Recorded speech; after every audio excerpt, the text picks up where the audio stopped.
ಕುಟುಂಬ ವ್ಯವಸ್ಥಿತ ಸಾಗ್ಲಕ್ಕ ಅನುಕೂಲ ಐತಿ. ಯಾವಾಗ ಕಾಂಗ್ರೆಸ್ ಸರ್ಕಾರ ನಮ್ಮ ಭಾರತ ಸ್ವತಂತ್ರ ಆಯ್ತು, ಅದ ನಂತರ ಯಾವಾಗ ನಮ್ಮ ಕಾಂಗ್ರೆಸ್ ಗೌರ್ಮೆಂಟ್ ಇತ್ತು, ಕಾಂಗ್ರೆಸ್ ಗೌರ್ಮೆಂಟ್ ಇದ್ದ ಕಡೆಗ ಯಾರಿಗೂ ಸಂಕಟ ಜಿಲ್ಲಾಕ್ಕೆ ಓಟ್ ಸಂಕಟ ಸಿಕ್ಕಿಲ್ಲ ಅಂತ ಒಂದು ಕಾಲ ಇತ್ತು. ಖರೆ ನಮ್ಮ ಭಾರತೀಯ ಜನತಾ ಪಾರ್ಟಿ ಸರ್ಕಾರ ಯಾವಾಗ ನಮ್ಮ ದೇಶದ ಮೇಲೆ ರಾಜ್ಯ ಮಾಡ್ಲತ್ತದ, ಅಲ್ಲಿಂದ ಯಾರೂ ಸಂಕಟ ಉಪವಾಸ ಇಲ್ಲ ಅಂತ ಹೇಳಿಸಿದ್ರ ನಾ ಈ ವೇದಿಕೆ ಮುಖಾಂತರ ಹೇಳಕ್ ಬಯಸ್ತೇನೆ. ಅದರಂತೆ ನಮ್ಮ ಜತ್ ತಾಲೂಕಿನ ಅಮದಾರ್ ಆಗಿರ್ತಕ್ಕಂಥ ಗೋಪಿಚಂದ್ ಪಡೋಳ್ಕರ್ ಸಾಹೇಬರು ಮಹಾರಾಷ್ಟ್ರ ರಾಜ್ಯದ ಮುಖ್ಯಮಂತ್ರಿ ಆಗಿರ್ತಕ್ಕಂಥ ದೇವೇಂದ್ರ ಫಡ್ನವೀಸ್ ಸಾಹೇಬರಿಗೆ ಬಹಳ ಜವಳಿಕದಾರ.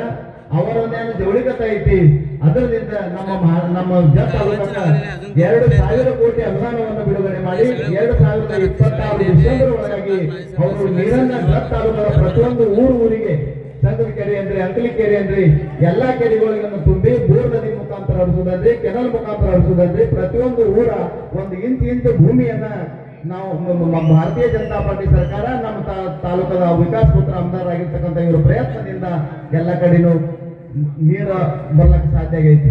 Press the bell icon on the YouTube and never miss another update.